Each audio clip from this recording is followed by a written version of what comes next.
ज्या पुण्याचं राजकारण एखाद्या घरातून जर चालत असेल तर ते घर कोणतं? त्या अशा घराच्या मी आज आहे.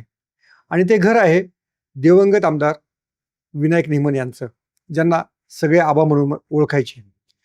त्यांचेच पुत्र, त्यांचे राजकीय वारसदार, सर्वात पद्धतीचे वारसदार सनी निमन आज माझ्यासोबत आहेत. आणि आबांचा राजकीय वारसा देखील पुढे नेण्यासाठी त्यांनी आता कंबर कसलेली आहे.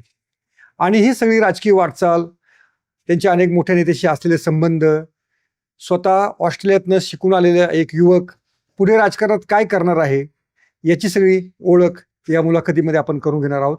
सनीजी, तुमचं लेट्सअपवर खूप खूप स्वागत. धन्यवाद. या घराशी तुमच्या आणि आबांच्या आठवणी जोडलेल्या आहेत. तर काय आबा जेव्हा होते तेव्हा या घरामध्ये गर्दी कुठपर्यंत असायची आणि कुठपर्यंत जमायची? दररोज सकाळी 9 ते 11 हम्म. वडिलांचा हा इथे दरबार असायचा बरं आणि तिथे कायम लोकांची गर्दी ही कायम असायची. बरं आणि कायम त्यांनी सांगितलं, म्हणजे त्यांच्याकडे आल्यानंतर प्रत्येक गोष्टीचं सोल्युशन मिळायचं. आणि लोकांनी प्रॉब्लेम सांगितल्यानंतर वडिलांनी कायम त्यांची अशी शिकवण होती किंवा त्यांची अशी भावना असायची हां. की तो प्रॉब्लेम आता त्याचा न राहता तो माझा झालेला आहे. ओके तर त्या अनुषंगाने आपण त्याला सोल्युशन देणं गरजेचं आहे. ओके आणि मग त्यासाठी सगळ्या बाजूनी ते प्रयत्न करून हम्म. त्याला ते 100% सोल्युशन द्यायचे. म्हणजे विनायक निमनांना प्रॉब्लेम सांगितला हम्म. की सोल्युशन हे मिळणारच, असा हा विश्वास नागरिकांमध्ये मी तेव्हा पाहिलेला आहे. आणि त्या पद्धतीनेच आता आमची पुढे वाटचाल चालू आहे.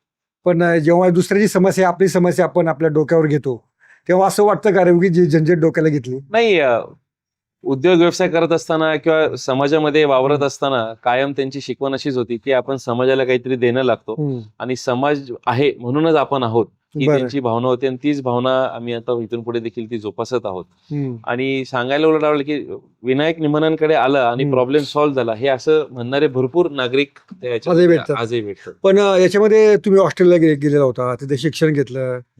नंतर असं वाटत नाही का, काय आपण एवढं मोठं शिक्षण घेतलं ना, आता हे कुठे आता गटार किंवा रस्ते, ट्रॅफिक जाम याचे प्रश्न सोडत बसायचे, त्याच्यापेक्षा आपला मस्त व्यवसाय केला असता, आरामशीर लाईफ निघाला असतं की. नाही, व्यवसाय तर आम्ही करतच आहोत. हा. आणि नगरसेवक म्हणले की कायम असं म्हटलं जातं की नळ, गटर, रस्ता. हम्म. तर एवढ्या पुरतं नगरसेवकाची एक व्याप्ती मर्यादित न राहता बरं एक समाजभिमुख काम कसं करता येईल, सगळ्या समाजाला बरोबर घेऊन काम कसं करता येईल, त्याच्यासाठी डेव्हलपमेंटचे वेगवेगळे प्रोजेक्ट्स आपण कसे आणू शकतो, हे खरं बेसिकली नगरसेवकाचं काम आहे. अच्छा. आणि हे मला खोटं, 2012ला जेव्हा मी सर्वप्रथम नगरसेवक झालो, हा.